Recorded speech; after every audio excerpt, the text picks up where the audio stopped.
So this is week 4 of our lessons here, and as I said, we have been looking at the biggest arguments, the best arguments against Christianity. We saw what I say is the most influential argument against Christianity, which is David Hume's argument. That's where anti-supernaturalism comes from, and all that. We saw the most successful argument against Christianity, which is the problem of evil, and how silly that is, how weak that argument is.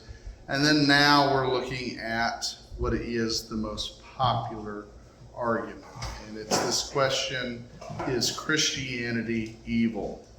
As always, we want to remember that apologetics is ministry. We should lead with love in everything that we do. So we're going to talk about Nietzschean attacks, okay? Nietzschean attacks. This kind of argument is another de jure argument. Remember, when we talk about de jure de facto, de jure arguments are not claiming that they've proven Christianity wrong, so they're always on the weak side. The deal with de jure arguments is that even if they were absolutely right, they still wouldn't mean anything, because the best they could do is say that, hey, you're crazy for being a Christian, and that doesn't mean that Christianity isn't true. But they're really common, and some of them can be kind of tough, and this is another one of those de jure arguments, where I'm calling these Nietzschean arguments in reference to Friedrich Nietzsche, who's sort of the first guy that, at least that I know of, that really made this kind of argument popular. And these are very, very popular. Now, what I mean by popular in academics, there are things that are scholarly, and scholarly means that they are supported by research and data, and they're peer-reviewed and all those things. And then something that is popular is something that is not scholarly. It's not peer-reviewed. It's not supported by research. It's not supported by data. It's just something that's very common. And this is not a scholarly argument. This is a popular argument. And I would say it's probably the most popular of the popular arguments. I've heard some variation of this type of argument my entire life, and so have you. A few examples of Nietzschean arguments, as you've probably heard, is I'm not a Christian because the Bible is anti-gay or homophobic. Remember, we talked about that when we first started, that there was a group of guys who kind of made waves, and they said that the reason they were leaving Christianity is because the Bible was homophobic, and they know a lot of guys who were great people who were gay, so they couldn't be Christians anymore. Another one that's real popular is Christianity is wrong because it oppresses women. I've heard that one a long time. That one got brought up a lot when I was at Lowe's, that, basically the Bible was oppressive toward women and trying to put women in their place and all that. Christianity is for pro-life deplorables. This one's really popular among, politicians and people online. Christianity is the religion of the alt-right. That one's really, really common online. If you're a Christian, you're also a racist. This one goes right in hand with that. Christianity is the white man's religion. This is one of the earliest arguments that I heard. This was kind of semi-popular when I was maybe like 13, 14, that Christianity was just for white people, particularly popular like with African Americans, that a real African American, a real black man, he won't be a Christian because Christianity is for white people, which is kind of weird because Christianity started in the Middle East, so it's definitely not a white guy's religion. And here's one that's maybe the most popular of these. Christianity is anti-science. It's against science. I don't believe, when I was at Doc Foods, there was a couple of guys that said that they were atheists. The reason they were atheists, they said, was because they were men of science, and so they couldn't believe things like the Bible. Again, kind of a silly thing to say. Does any of those sound familiar to you? Have you ever heard any of these lines? Which one that you've heard that you'd say, I think this is a Nietzschean argument? I've heard all of them. Yeah. The ones in the science I've heard the most of them. Yeah, the anti-science one's really popular. Yeah, I suppose. Yeah. Have you heard anyone that maybe it's not on this list that somebody said one time to you? It's for intellectually slow people. Oh, it's for stupid people. Yeah. Yeah. People who obviously haven't investigated it. Yeah, they haven't thought about it. Absolutely. That's a Nietzschean type argument. I've heard people say God hates gays. Yeah, God hates gays. Yeah, that was the anti-gay one. Mm-hmm. Yeah. You might notice that these really are not arguments at all. Okay, so an argument is making some kind of logical case and is using evidence to prove maybe that something's unjustified, to prove that something's wrong. These are not arguments. They're just insults. They're just personal attacks. They're criticisms. These are not arguments. They're just attacks. And they're totally devoid of any kind of intellectual soundness or support. They're just rude comments, basically. They aren't making some kind of meaningful case that we can examine, that we can unpack and break down. They're just insulting you for being a Christian. And it really ultimately doesn't amount to anything more than harassment and bullying. And they come from, as the name suggests, I already mentioned, a guy named Friedrich Nietzsche. It actually goes way further than Nietzsche, but I think Nietzsche was the one that kind of made this popular because Nietzsche was a influential person. And so when he started making these kind of arguments, other people followed suit. So Friedrich Nietzsche, if you don't remember, what's his name? He was a philosopher from the 1800s, lived from 1844 to 1900. He still remains really popular in modern universities and beyond that. You can see his popularity in even Christian sort of pop culture. Like we have that movie God's Not Dead, which is a direct rebuttal of Friedrich Nietzsche's God is dead comment. So you can tell how popular he still is. But he's really kind of a wild sort of person. His writings, if you've ever tried to read Nietzsche, and you'll see some of his comments, is that he sort of breaks between being completely crazy and then every now and then he'll say something really insightful. And there's things that Nietzsche has said that I thought was really good. Like one of the things that he said in his book, Antichrist, is that progression, that it's a total myth, that just because you're moving forward doesn't mean that things are getting better. He said evolution is not the same thing as elevation. He says just because things are changing doesn't mean they're getting better. And as we leave, he says no one would ever say that one of these idiots walking around today in his day are as intelligent as people from the Renaissance, who were very intelligent people. He said, we're not getting smarter, we're getting dumber. We're not getting more classy, we're getting less classy. And he makes great observations, right? I don't think anybody would disagree with that. One thing that he said that I always loved is, if the truth will kill them, let them die. I love that comment, right? So he had some things to say that were very insightful and thoughtful and meaningful, but then in the middle of all of that, he would say the craziest, unhinged, unfounded, like, what in the world are you talking about comments. And so he would just go from this total nonsense to things that are really coherent and thoughtful. Nietzsche ended up a little bit later in life, in 1889, he ended up having a psychotic break. In the end, completely lost his mind. He was diagnosed at the time with syphilis and became completely insane. Most people believe that that was wrong. Today, looking back on that, I've heard people say that he had a manic depressive illness with psychosis, and that was what accounted for his crazy writing and his crazy ideas, and then eventually led to the psychotic break that caused him to lose his mind. They think that the psychosis led to vascular dementia.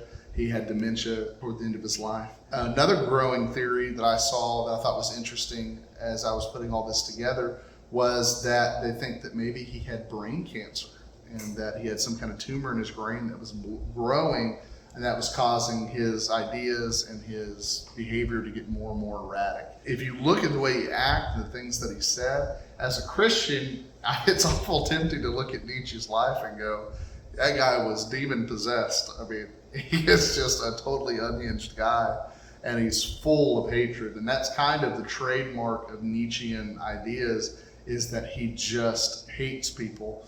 And of course, he had a ridiculous last name. If I had a name like Nietzsche, I would probably be angry at everybody too, you know. It's spelled ridiculous. So he was irrational, unhinged, and inconsolable. Those are the trademark attributes of Nietzsche. And so these Nietzschean attacks, though, to be fair to Nietzsche, really go way back beyond him. And I think it's probably the earliest kind of attack against Christianity. You remember we were talking about Peter relatively recently, or I was talking about Peter with somebody, about he was writing to Christians about the people who were attacking him, and then you think about, or attacking them. You think about Justin Martyr and the ministry that he did. Justin Martyr is considered by a lot of people to sort of be the almost the father of apologetics. He was an early Christian who defended Christianity to, say, Caesar and others. And during that time period, the Romans had a very suspicious attitude toward the Christians, and they said these wild things about Christianity, that all Christians were incestuous, that all Christians were cannibals, that Christians were atheists, which is a weird accusation, and on and on. And so that Christians were rebels that fought against the empire. And so back during the Rome's time period, in Bible times, the thing that people hated about Christianity was that Christianity was evil and bad for society. And that's why Peter tells them in his writings that you need to be good people, you need to be good citizens. He says, because who would rebuke your good works? And be a good person. That way those that persecute you would be ashamed of themselves for the way that they treat you, because everyone knows you to be good people. And so this was the problem in early Christianity that they were dealing with, is that everybody thought that Christians were evil, and they had to prove to people, no, we're not. And so it's a very satanic, very old idea, and Nietzsche sort of took it and made it, popular again. This idea that Christians were bad, Christians were evil. It's really not based on anything that could be considered intellectual or even rational or even, I would say, coherent. They're biased, they're bigoted, the sentences barely make sense.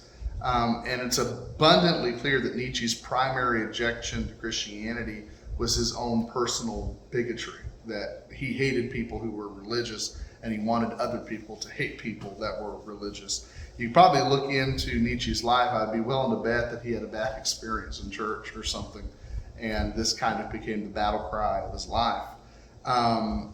But if you look beyond Nietzsche's sort of blind, hate-filled rants, you can really see that what his central objection to Christianity was the Roman objection, that Christianity was bad for society and it was bad for people. Something that he talked about kind of a lot, that he hit around, was that it was sort of robbing people of a life that they could be living. If it wasn't for Christianity, people could live really, really good lives, but instead they lived their lives in superstition and fear. And, this is wrong. We got to set people free from Christianity. So we're going to look at some of these quotes. He just basically has this idea that Christianity promotes this sort of shameful, sniveling weakness, and it makes people weak, and it makes people worse than they could be, and it robs people of quality of life. He says, quote here, Christianity has taken the part of all the weak, the low, the botched. It has made an ideal out of antagonism to all the self-preservative instincts of sound life. It has corrupted even the faculties of those natures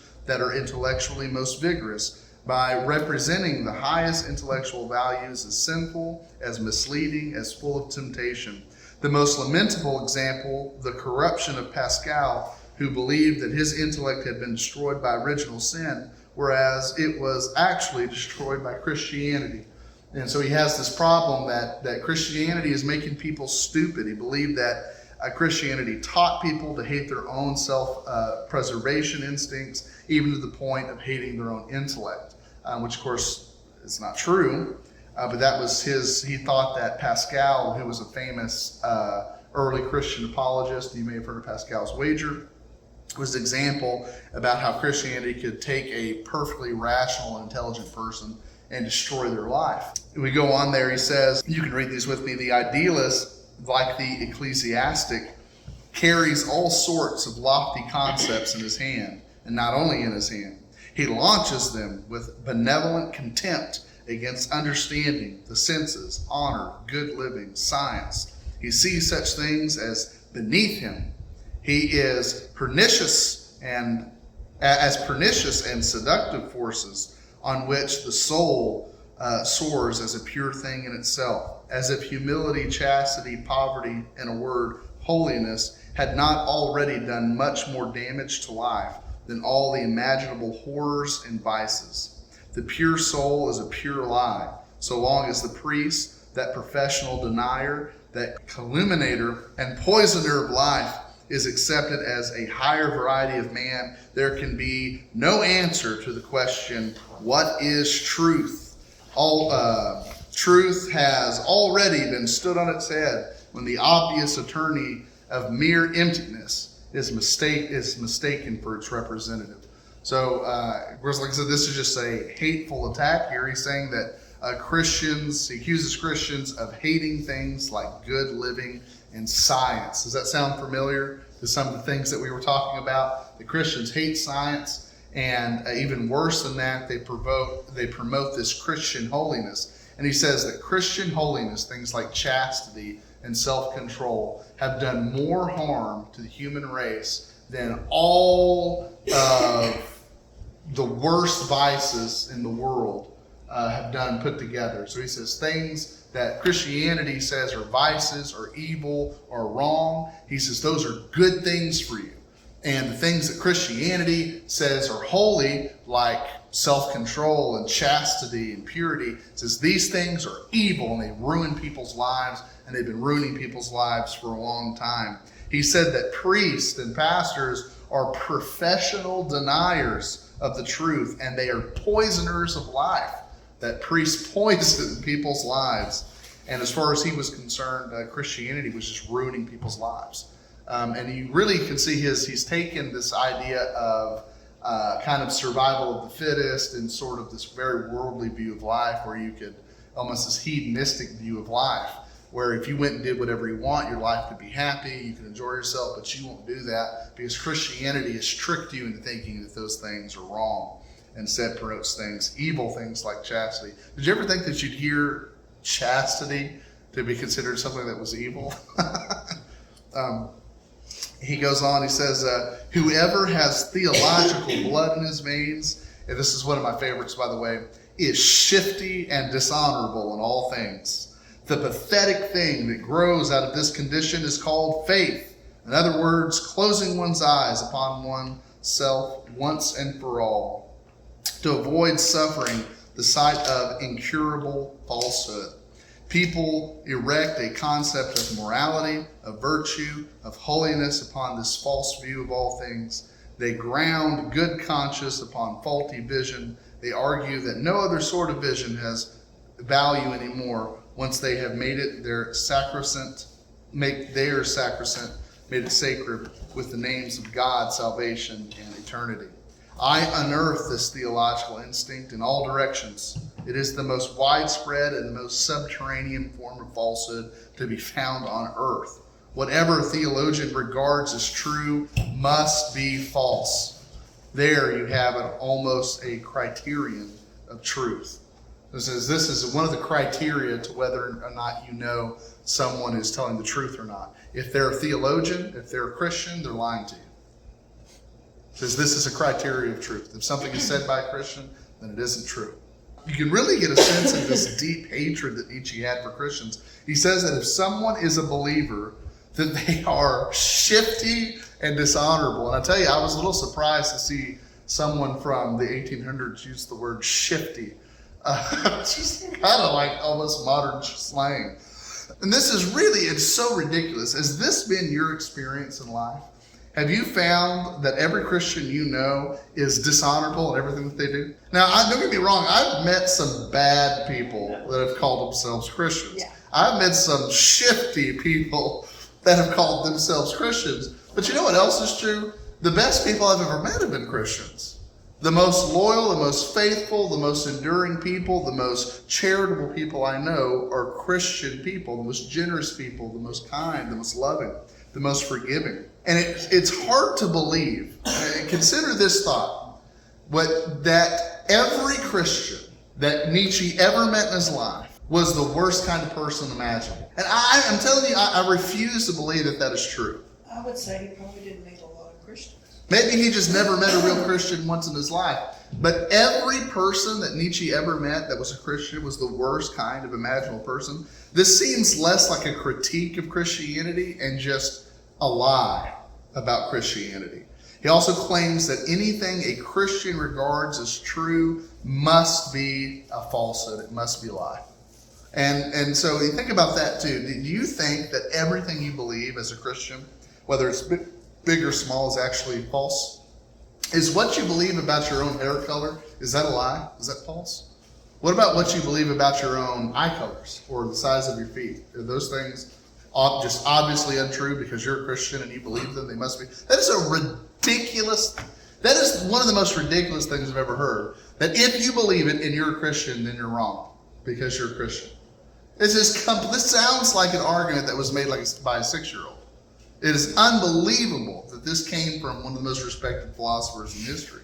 This is not academic. This is not the practice of sound philosophy that is built on careful research and meditation, which is what we're supposed to be doing in the world of philosophy. This is blind hate speech, is what this is.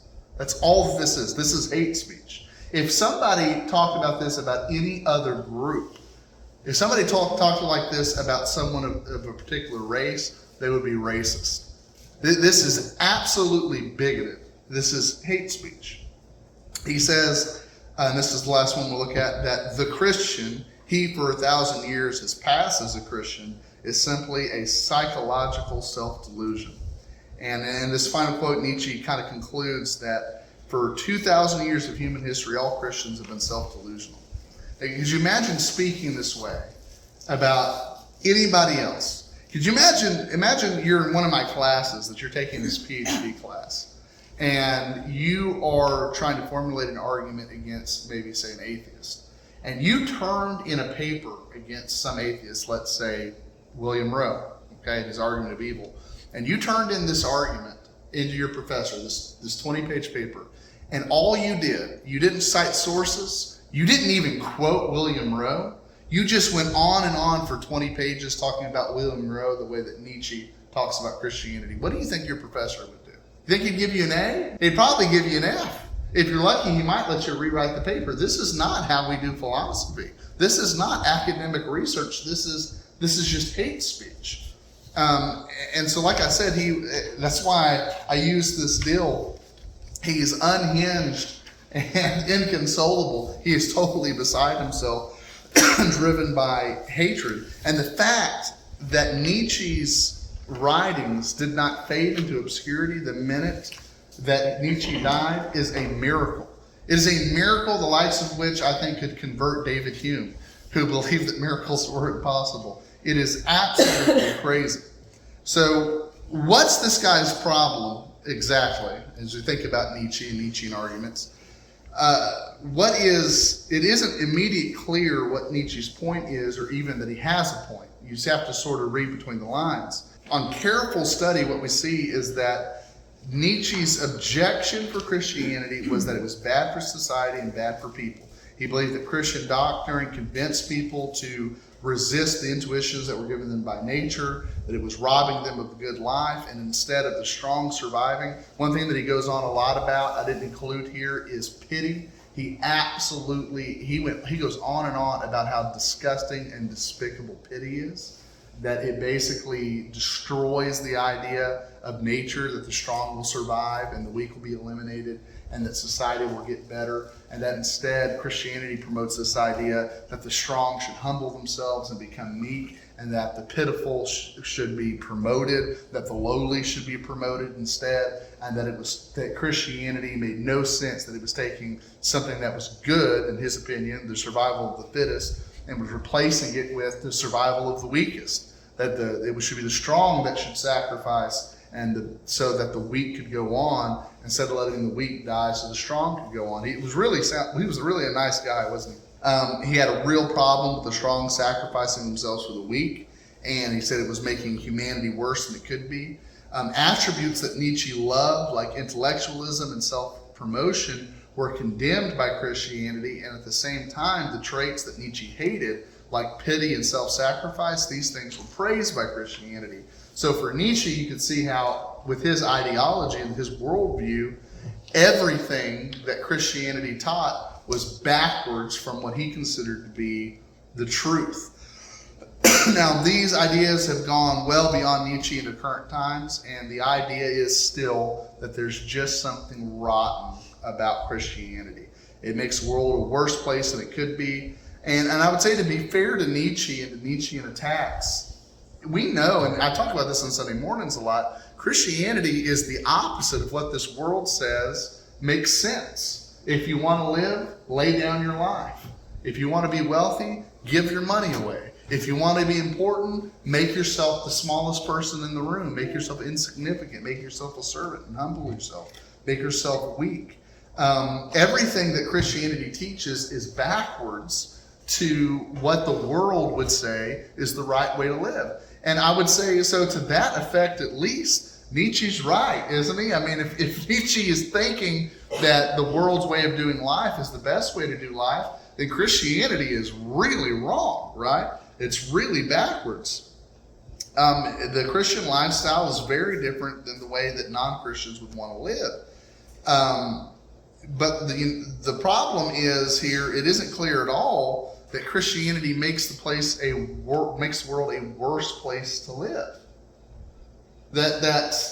Okay, maybe it is true that the strongest would survive, but does charity really make, even if Christianity wasn't true, you think that generosity and humility and chastity and self-control, these things make the world a worse place to live? And it really reminds me of Pascal's argument. Remember, he said that even if you were to die and it turned out that God didn't exist, and Pascal's wager, part of his argument was, what have you lost? Addiction? A broken marriage? A bad relationship with your children? Are these bad things that even if you lived the Christian life and you had a healthy marriage and you were never an alcoholic and you were never a drug addict and you had self-control and you had a hard work ethic and you were a generous person, he said, and you died, it turned out God wasn't real. Was your life worse because of Christianity or better because of Christianity? And so even if Nietzsche, and I would say I think Nietzsche to a degree is at least right, if you look through the hate speech to the kind of the core of his argument and see what he's trying to say, okay, yeah, he's right. Christianity goes against everything this world says is right, but it makes the world a better place to live, I would say, and not a worse place to live. How do we go after Nietzschean arguments? How do you respond to Nietzschean arguments? First of all, I would say, right out of the gate, there are some big things wrong with Nietzschean attacks, and they are guilty, I would say, at least, and you might be able to point out more. You can look through that rule book for arguments. You can find that on like Kindle. If you haven't, it's a scholarly book on how to create an argument. In that rule books of arguments, it has a list of logical fallacies that you have to be looking out for as an apologist, as a Christian, as a thinker. You don't commit these logical fallacies. And I find at least 3 logical fallacies in Nietzschean attacks. First, many of these attacks are what we call ad hominem attacks. The word ad hominem is Latin, means to the man. And it occurs when somebody, and this is quoting a rule book for arguments here, is attacking the person of a source rather than or his or her qualifications or reliability or the actual argument he or she makes. What that means is that in an ad hominem attack, instead of attacking your thought, I attack you. Now, what's wrong with that? Why is that a logical fallacy? Because it doesn't matter who I am or how untrustworthy I am, I could still be saying things that are true. I could still be right? If I said, like, think about this one. Donald Trump is an evil Nazi, and that's why I know that he's wrong. Okay, well, even if it was true that Donald Trump was an evil Nazi, could it be possible that he was right? It's at least possible. Like Hitler, even a blind hog found an acorn every now and then. Right? I mean, Hitler was correct when he said that whoever controls the children control the future, right? So, he makes this insightful argument that if you can win the hearts of the youth, you will win the future of society. Okay, that's correct. Should we say, no, he was wrong because he's Hitler? I mean, Hitler was evil and probably possessed by Satan, but he wasn't wrong, right? You can be evil and satanic even and be right about what you're saying. And so that's why it's a logical fallacy. You can't attack someone's character and prove that they're wrong with their ideas. And instead of interacting with the ideas of Christianity or the evidence for the Christian faith, Nietzschean attacks go after the character of Christians. Like, consider this one. All Christians are anti-gay bigots. And I think about those guys from Good Mythical Morning. I know Christianity isn't true because Christianity condemns homosexuality. Okay? Well, it's true. The Bible says that homosexuality or a gay relationship is sinful. Okay? It also says that hating your neighbor is sinful. It also says that drinking excess is sinful. It also says that foul language is sinful. It says a lot of things are sinful. Okay? But yes, marriage and sex are something that's supposed to be saved for a man and a woman in confines of marriage in biblical worldview. Okay? But let's just grant that. Okay? Let's say you're right. Christianity is anti-gay. Does that prove that God doesn't exist? Does that prove that Christianity is wrong? It's a very weak argument. It's completely, like I said, it's a logical fallacy. It's completely upside down. Even if you were to prove that Christianity was nothing but anti-gay people, which is not true, by the way, then you wouldn't have proven that Christianity is wrong. You would just prove that Christianity is hateful. Even if you prove that God was evil, if I proved, for example, that God was a moral monster, I didn't prove that he didn't exist. I just proved that he was a jerk. And that's the same thing as proving Christianity is wrong. So that doesn't really hold together very well. Secondly, these kinds of attacks are guilty of oftentimes creating straw man arguments. And when we talked about straw man arguments, a straw man is a caricature of a opposing view that's exaggerated from what anyone is likely to hold so that it is easy to refute. And instead of going after what Christians believe, Nietzschean attacks often go after a Christianity that doesn't even exist. Like, for example, think about a Nietzsche's attack, that Christians are all shifty and dishonorable in everything that they do.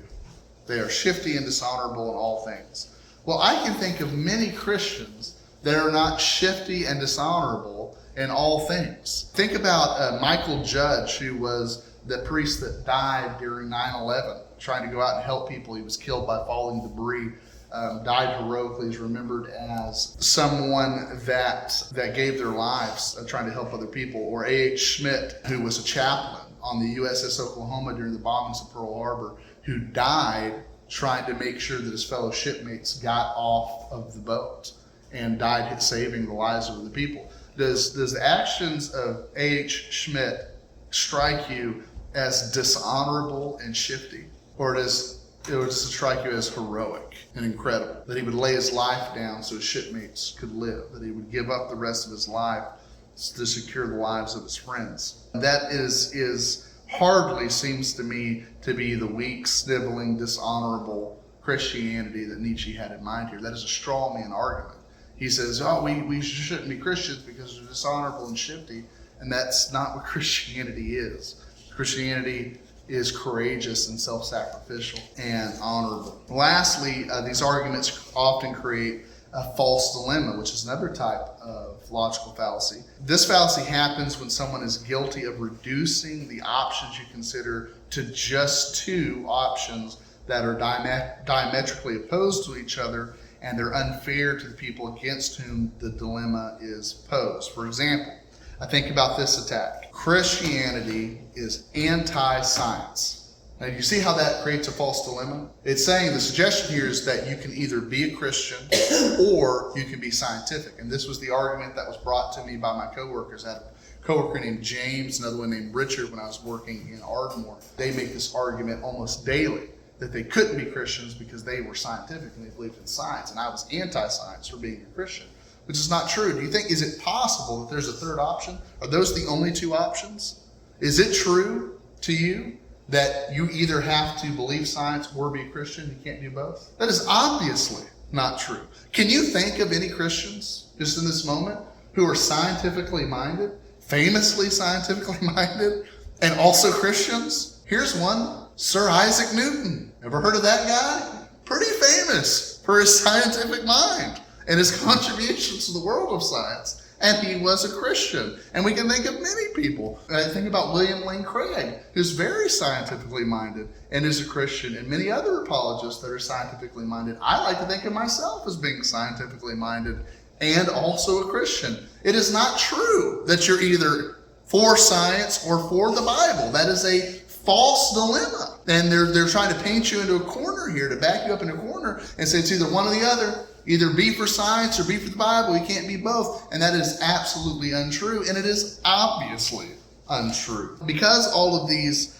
attacks are built on logical fallacies, we really don't have to defend against them because they're self-defeating. All we have to do is show that the arguments don't make any sense. And in defensive apologetics, remember, the onus is always on the attacker. This is something I've been trying to drive home. We've said this a couple of times now, is that when somebody attacks my belief, I don't have to prove to them that God exists, right? Because especially in a jure argument where they're attacking me and they're saying that you're crazy for being a Christian, all I have to do is prove that they're wrong or show that they're wrong. I have to defend myself and say, no, I'm not crazy for being a Christian. I don't have to convince them to become a Christian to show them that I'm not crazy for being a Christian. What I want to do is get them to the place where they go, yeah, you're right. I guess, maybe I was wrong about that. Maybe I don't agree that Christianity is true, but I can see how you would believe that. I want them to see that my belief is justified, that it's not crazy. And that plants that seed that maybe somebody else can work with and hopefully eventually bring them to Christ. But I at least want to do that much, that I don't have to prove to you that God exists. I don't have to prove to you that Christianity is true to show you that I'm not crazy for being a Christian. So all I really have to do is just let Nietzschean attacks be Nietzschean attacks, because they don't stand on their own two legs. It's really an amazing thing, because I don't have to defend myself against these arguments, because these arguments are obviously true.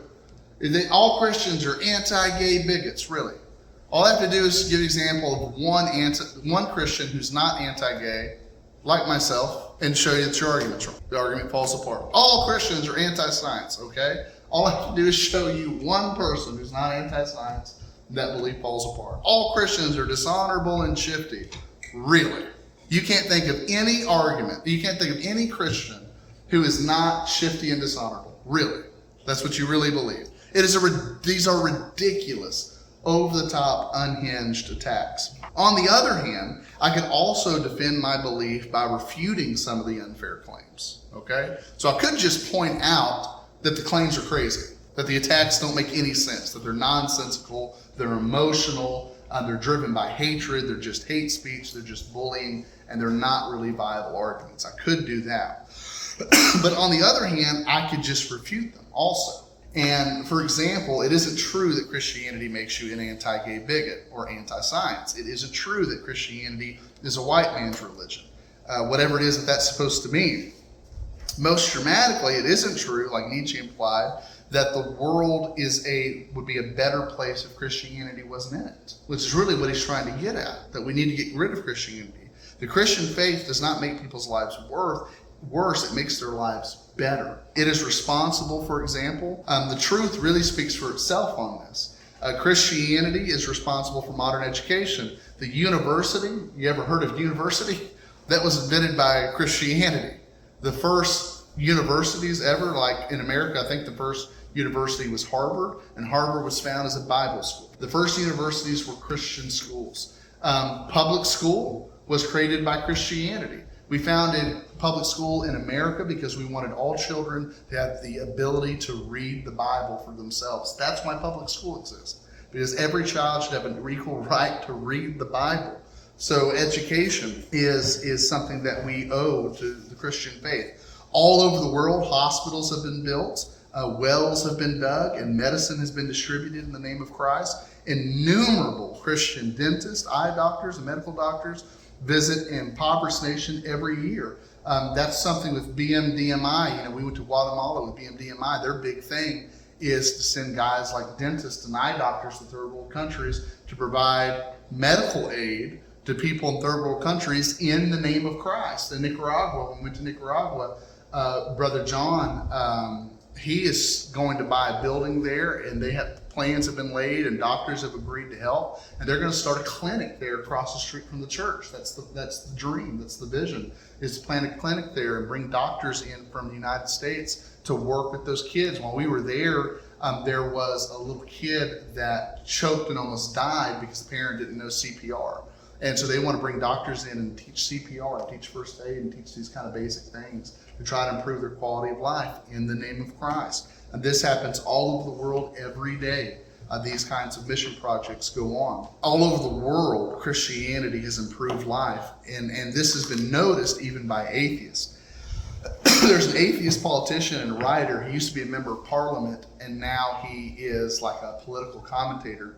And his name is Matthew Francis Parrish. And he famously wrote this article where he said that Africa desperately needed Christianity. It needed more Christianity. And he said to everyone's surprise, he says, I know what you're thinking. He says, you're probably thinking that I mean that it needs more hospitals and schools and wells done.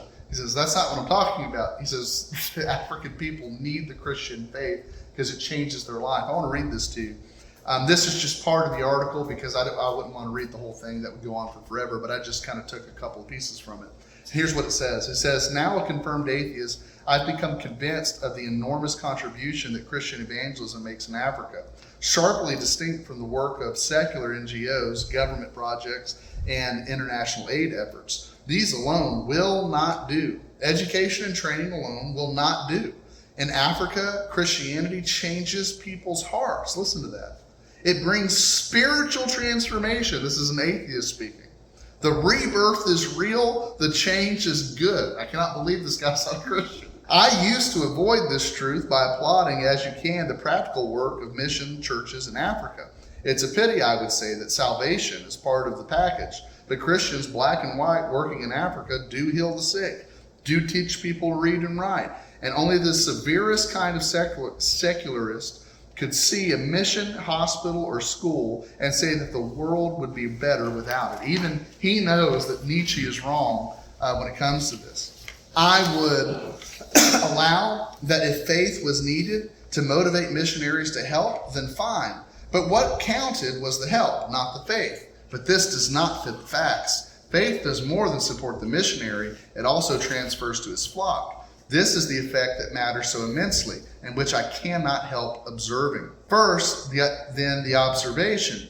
We had friends who were missionaries, and as a child, I often stayed with them. I also stayed alone with my little brother in a traditional rural African village. In the city, we had working for us Africans who had converted and were strong believers. The Christians were always different.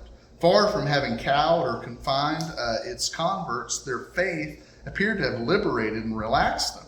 There was a liveliness, a curiosity, an engagement with the world, a directness in their dealings with others that seemed to be missing in traditional African life. They stood tall. At 24, traveling by land across the continent reinforced this impression. From, and forgive me if I mispronounce these, from Algiers to Niger to Nigeria to Cameroon and the Central African Republic, then right through the Congo to Rwanda to Tanzania and Kenya. 4 student friends and I drove our old Land Rover to Nairobi. We slept under the stars, so it was important as we reached the more populated and lawless parts of the sub-Sahara that every day we found somewhere safe by nightfall, often near a mission. Whenever we entered a territory worked by missionaries, we had to acknowledge that something changed in the faces of the people as we passed and spoke to, and of the people we passed and spoke to. Something in their eyes, the way they approached you direct, man to man, without looking down or away.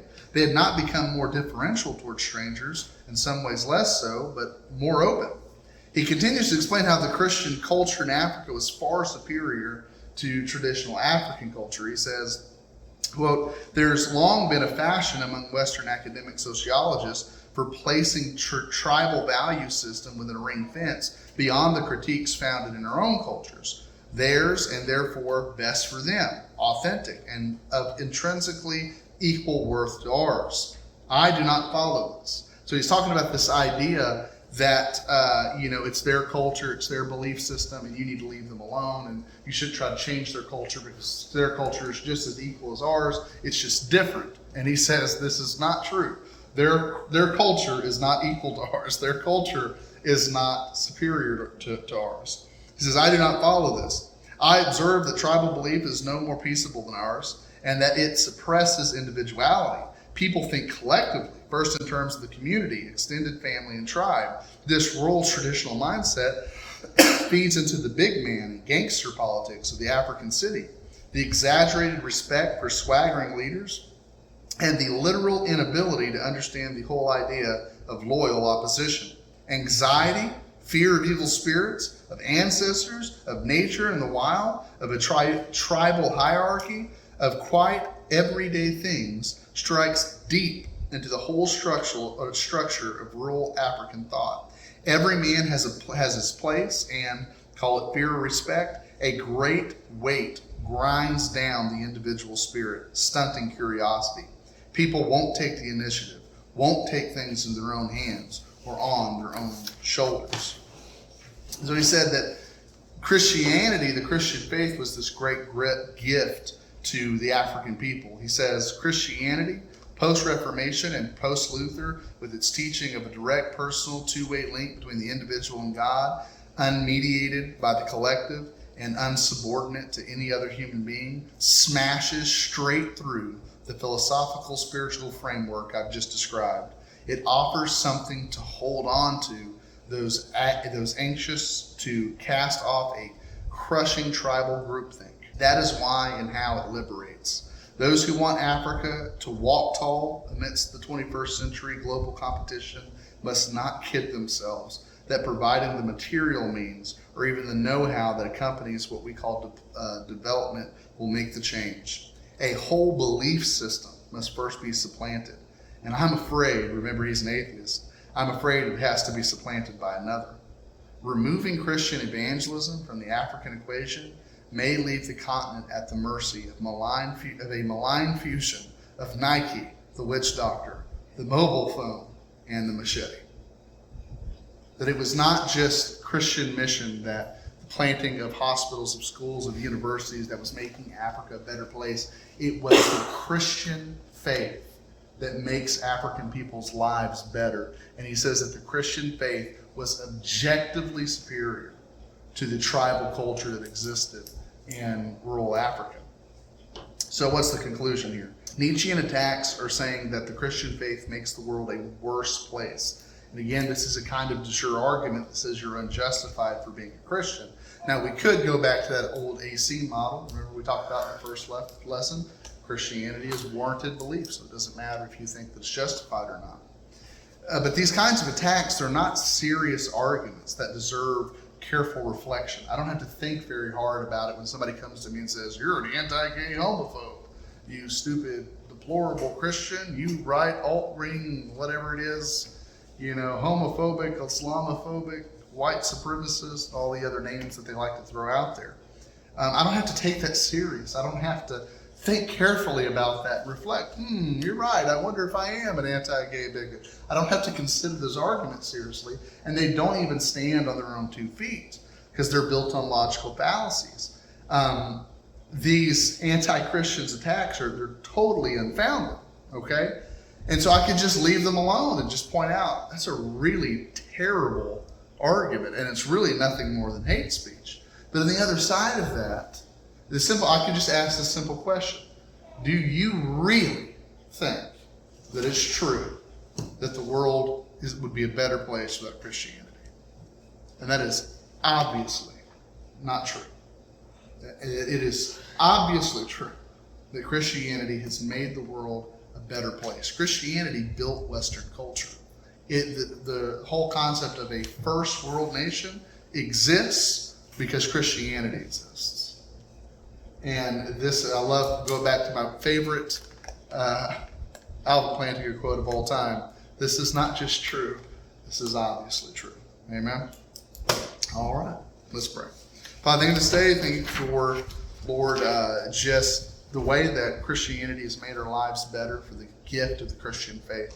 I pray that you would help us to be good Christian people, so that when people who come from a Nietzschean perspective, who think that Christianity is evil, Father, that when they see our good works and our good conduct, that they'd be ashamed, that they would realize that Christianity is not this evil goblin that needs to be fought against, but something that makes the world better and could make their lives better, Father. I pray that you'd help us to be good witnesses and evangelists and apologists, Lord. So in Jesus' name I pray. Amen.